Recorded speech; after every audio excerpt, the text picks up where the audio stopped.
देखिए, अगर आप कंजम्पशन की बात करें, जैसे आपने हाइलाइट किया कि काफ़ी ब्रॉड थीम है, तो इसमें काफ़ी सारे सेगमेंट्स या सब सेगमेंट्स आते हैं।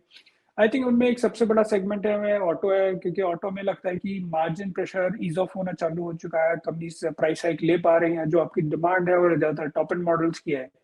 तो हमें लगता है कि overall IT as a auto as a sector काफ़ी बेटर लगता है। जिसमें आपका मारुति आ जाता है, जहाँ पे हमारा टारगेट प्राइस करीब 11,200 रुपए का है। सिमिलरली एम&एम हमें अच्छा लगता है और अशोक लेलैंड अच्छा लगता है। I think besides four wheelers, commercial vehicle एक दूसरा से कैटेगरी है जहाँ पे अगले 2 साल डबल डिजिट ग्रोथ के आसार बिल्कुल क्लियरली नजर आ रहे हैं। तो आई थिंक ये दो सेक्टर, ये दो पॉकेट विद इन ऑटो अच्छे लगते हैं। I think when you look at the retail space, तो रिटेल स्पेस हमें काफी अच्छा लगता है। रिटेल स्पेस एक ऐसा स्पेस है कि जहाँ पे ओवरऑल हमें शिफ्ट लगता है कि अनऑर्गेनाइज ऑर्गेनाइज हो रहा है। एंड इस स्पेस में अगर आप कंपनीज देखें, तो जैसे आपके पहले टाइटन कंपनी था, तो टाइटन कंपनी का प्री कोविड से रेवेन्यू लिटरली डबल हो चुका है। आगे जाके भी वो 20-25% का या गुड ग्रोथ का बात कर रहे हैं। सिमिलरली ट्रेंड का है, तो वो भी हमें काफी अच्छा लगता है। आई थिंक इसके अलावा जो भी कंपनीज हैं, जैसे आपका शॉपर स्टॉप हो गई, ये कंपनी भी काफी अच्छा ग्रो कर रही है। I think pre Covid level से 120-130% का ग्रोथ ये अचीव कर चुके हैं। सिमिलरली अगर आप एबीएफआरएल देखेंगे, तो एबीएफआरएल में भी हमें लगता है कि अच्छी खासी अपसाइड है। तो तो ओवरऑल रिटेल एज स्पेस हमें काफी अच्छा लगता है। एक तो ये जैसे मैंने बताया कि शिफ्ट है अनऑर्गेनाइज टू ऑर्गेनाइज, थोड़ा ऑनलाइन सेल्स पे भी फोकस है, जो कि ठीक ठाक कंट्रीब्यूट कर रहा है। प्लस आई थिंक इन्होंने प्राइस हाइक ऑलरेडी लिया हुआ है काफी, एंड आगे आगे हमें लगता है कॉटन प्राइसेस या इनपुट प्राइसेस थोड़े कम होंगे, तो ये डिस्काउंटिंग ज्यादा बढ़ा सकते हैं और इनका सेल्स का मोमेंटम और जाके बढ़ सकता है। एंड इनके जो स्टोर एडिशंस हैं वो भी काफी बेटर है। तो दैट वे हमें लगता है कि ये एक स्पेस है जो कि स्ट्रक्चरली कुछ समय तक या अगले कुछ सालों तक काफी अच्छा कर सकता है। इसके अलावा अगर जैसे आप देखें, तो होटल्स एज अ स्पेस है। हमें लगता है कि जो होटल कंपनीज के जो नंबर हैं वो FY24 में बेस्ट नंबर निकल के आएंगे। एंड इवन जो लास्ट क्वार्टर था, काफी वीक क्वार्टर माना जाता है, इस वीक क्वार्टर में भी इनके नंबर्स काफी बेटर थे। तो हमें लगता है कि ये पूरा सेगमेंट अच्छा करेगा। जिसमें हमें जो स्टॉक्स पसंद है उसमें इंडियन होटल्स है और लेमन ट्री है। तो आई थिंक ये एक हो गया है। देन सिमिलरली अगर आप एफएमसीजी में हम थोड़े सिलेक्टिव हैं, तो एफएमसीजी में जैसे टाटा कंज्यूमर है या फिर डाबर है, ये जो कंपनीज हैं जो फूड साइड में थोड़ा ज्यादा एग्रेसिव है, हमें लगता है कि ये कंपनी से रिलेटिवली बेटर कर सकते हैं। तो आई थिंक डिस्क्रिशनरी कंजम्पशन हमें ज्यादा अच्छा लगता है। ऐसे कंज्यूमर ड्यूरेबल में हालांकि अभी काफी सारे कंपनीज के मार्जिन प्रेशर में है, बट हमें लगता है कि हैवेल्स वगैरह में जो वर्स था मार्जिन का, ग्रॉस मार्जिन का या एबिटा मार्जिन का, वो बिहाइंड अस है। एंड प्रॉब्ली अगला क्वार्टर और सॉफ्ट आएगा, बट उसके बाद में हमें लगता है कि overall consumer durable as a space also should do well. जी। अभी बजट करीब आने वाला है, तो बजट को लेकर के जहां पर एंटिसिपेशंस हो, कुछ आशाएं जग रही हों, क्या वैसे कुछ क्षेत्र स्ट्रेटेजिक रूप से शॉर्ट टर्म स्पाइक्स के लिए पकड़े जा सकते हैं, या ये सब चीजें जो हैं वो मतलब इतनी शॉर्ट टर्म होती हैं कि उसको अपनी बड़ी इन्वेस्टमेंट फिलॉसफी में शामिल नहीं करना चाहिए? आई थिंक बजट में अगर आप रिसेंट में एफएम का कमेंट पढ़ेंगे, तो काफी क्लियर एक निकल के आ रहा है कि जो आपका इंफ्रास्ट्रक्चर स्पेंड है उस पर तो फोकस बना रहेगा। इंफ्रास्ट्रक्चर स्पेंड आपका लास्ट ईयर करीब 7.5 लाख करोड़ था, और हमें लगता है कि अगर बजट 15 से 20% का ग्रोथ का बात करेगा, तो उसका एलोकेशन करीब करीब उतना बढ़ सकता है। इसमें अगर आप सब सेगमेंट्स में जाते हैं, तो इसमें आपका रोड सबसे बड़ा सेगमेंट आता है निकल के, जहाँ पे करीब एलोकेशन 25% का होता है। देन रेलवेज होते हैं, देन बाकी और सेक्टर्स आते हैं। तो हमें लगता है कि अगर आप ओवरऑल इंफ्रा के हिसाब से बात करें, तो ऑब्वियसली एक एलएनटी एज अ स्टॉक निकल के आता है, जो कि हमें लगता है कि बेनिफिशियरी होगा। इसके अलावा रोड, जैसे मैंने हाईलाइट किया कि रोड पे सरकार काफी ध्यान देती है, काफी सालों से ध्यान देते हैं, और हमें लगता है कि overall road as a segment अच्छा लगता है। तो हमें केएनआर कंस्ट्रक्शन, जहाँ पे हमारा प्रीवियस टारगेट 290 था, या पीएनसी इंफ्राटेक जहाँ पे हमारा टारगेट प्राइस 350, आई थिंक ये हमें पसंद है stocks. I think second half में इनके लिए जनरली बेटर रहता है, बिकॉज अब तक अगर आप देखें, क्योंकि आपका मानसून सीजन होता है, तो ऑब्वियसली रोड कंस्ट्रक्शन उतना ज्यादा अच्छा नहीं, उतना एक्टिविटी होती नहीं है। बट सेकेंड हाफ में आपका ordering, tendering plus order winning, ये सब काफी सारे अनाउंसमेंट्स आते हैं। And on top of it आपका जो बजट में अगर एलोकेशन रोड के लिए इंटैक्ट रहता है, थोड़ा बढ़ाया जाता है, तो हमें लगता है कि ये सब चीजें या मैक्रो या ओवरऑल कंडीशन से काफी बेटर है रोड कंपनीज के लिए, एंड उसमें इन जनरल इंफ्रा कंपनीज के लिए, जिसमें मैं एलएनटी को पसंद करूंगा। सो आई थिंक ये एक सेगमेंट क्लियरली हमें लगता है कि जहाँ पे प्राइस मूवमेंट उतना ज़्यादा हुआ नहीं है, बट आगे जाके 6 महीने अगले या 1 साल के हिसाब से देखूँगा तो हमें ये स्टॉक रिलेटिवली ज़्यादा बेटर लगते हैं। जी।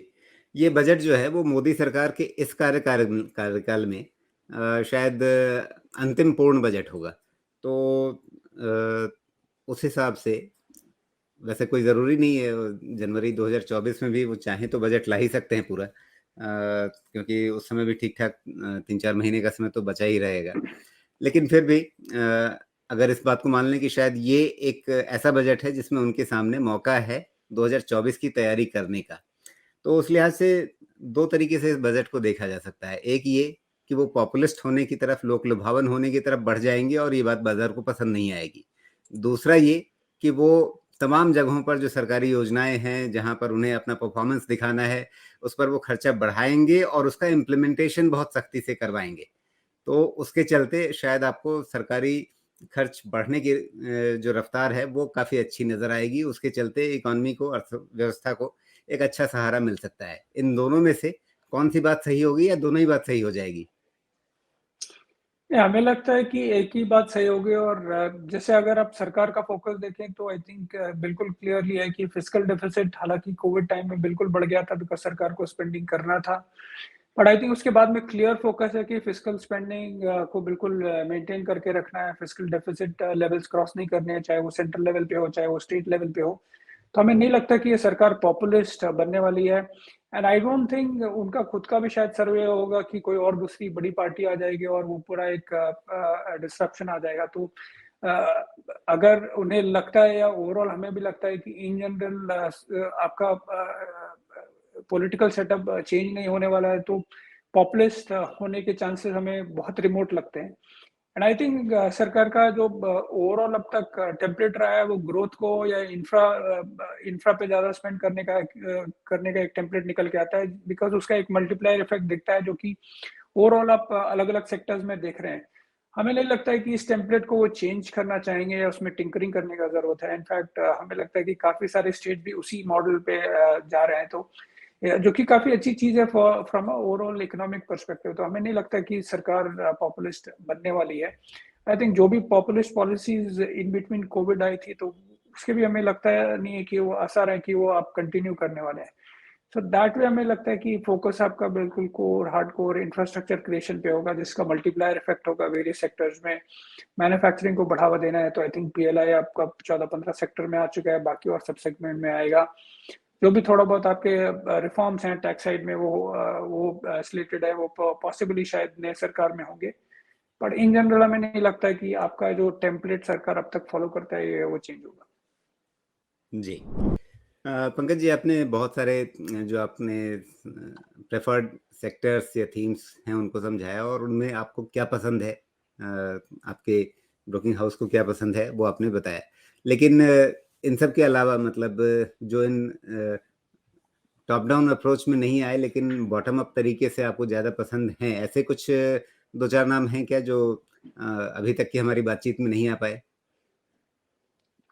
जी, बिल्कुल। आई थिंक जैसे ऑटो में for example auto ancillary companies हमें लगता है कि ऑटो सेक्टर अच्छा करेगा तो एंसिलरीज़ कंपनीज़ भी अच्छा करेंगी। क्योंकि ओईएम्स के मार्जिन प्रेशर थोड़े कम हो रहे हैं तो वो पॉजिटिव रिफ्लेक्ट करेगा। तो हमें लगता है कि टायर कंपनीज़ अच्छा करेंगी जिसमें हमें लगता है अपोलो टायर अच्छा करेगा। फोर्जिंग कंपनी जैसे आरके फोर्जिंग है काफ़ी अच्छा लगता है हमें, ग्रोथ गाइडेंस काफ़ी स्ट्रॉन्ग है। हमें इनफैक्ट शुगर स्पेस भी पसंद है बिकॉज़ सरकार अभी ब्लेंडिंग 10% से 12% करने वाली है। एंड लास्ट ईयर थोड़ा एक इशू ये हो गया था कि आपका रिकवरी रेट कम था तो उसकी वजह से कंपनीज की कॉस्ट बढ़ गई थी। ये साल हमें लगता है कि रिकवरी रेट लार्जली नॉर्मल रहेगा तो शुगर कंपनीज के लिए कॉस्ट कम रहेगी एंड सबका इथेनॉल कैपेसिटी जो है पिछले 6 महीने में आया है। तो हमें लगता है कहीं न कहीं वो टॉप लाइन में आपको बेटर सेट ऑफ नंबर्स निकल के आएँगे अगले साल से, तो वो एक हमें अच्छा लगता है।